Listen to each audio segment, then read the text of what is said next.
গাধাকে যখন সৃষ্টি করা হয়েছিল তখন গাধাকে বলা হলো তুমি দুনিয়াতে প্রচুর পরিশ্রম করবে, তোমার মাথায় কোনো বুদ্ধি থাকবে না, তুমি খেতে পারবে শুধুই ঘাস, এবং তোমার আয়ু দেওয়া হলো 50 বছর।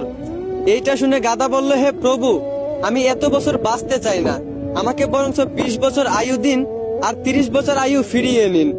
গাধার এই প্রস্তাব মঞ্জুর করা হলো। এরপর যখন কুকুরকে সৃষ্টি করা হলো, কুকুরকে বলা হলো তোমার খাবার হবে মানুষের বাসি খাবার, মানুষের রেখে যাওয়া নষ্ট খাবার, এবং তোমার আয়ু দেওয়া হলো 30 বছর।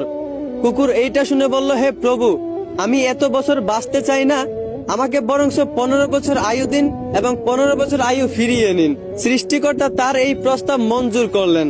তারপর যখন বানরকে সৃষ্টি করা হলো, তখন বানরকে বলা হলো তোমার কাজ হবে দুনিয়াতে শুধু এক ডাল থেকে আরেক ডালে ঝুলাঝুলি করা, মানুষকে বিনোদন দেওয়া, এবং তোমার আয়ু দেওয়া হলো 20 বছর। বানর তখন প্রভুকে বলল, হে প্রভু, আমি এত বছর বাঁচতে চাই না, আমাকে বরঞ্চ 10 বছর আয়ু দিন আর 10 বছর আয়ু ফিরিয়ে নিন। সৃষ্টিকর্তা বানরের এই প্রস্তাব মঞ্জুর করলেন। এরপর এলো পুরুষের পালা। পুরুষকে যখন সৃষ্টি করা হলো, তখন পুরুষকে বলা হলো তুমি হচ্ছ সৃষ্টি জগতের সবচেয়ে শ্রেষ্ঠ প্রাণী, আর তোমার আয়ু দেওয়া হলো 20 বছর। এইটা শুনে পুরুষ বলল, হে প্রভু, আমি এত কম বছর বাঁচতে চাই না, আমাকে আরো বেশি আয়ু দিন।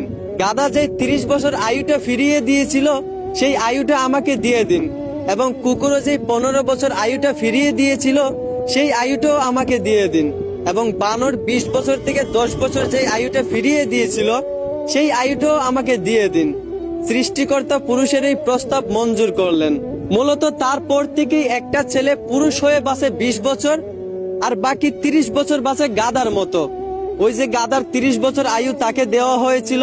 গাধা যেমন দিন রাত পরিশ্রম করে, ঠিক তেমনি একটা পুরুষকেও বাকি 30 বছর পরিবারের জন্য দিন রাত পরিশ্রম করে কাটাতে হয়। বাকি 15 বছর পুরুষদেরকে বাঁচতে হয় কুকুরের মতো।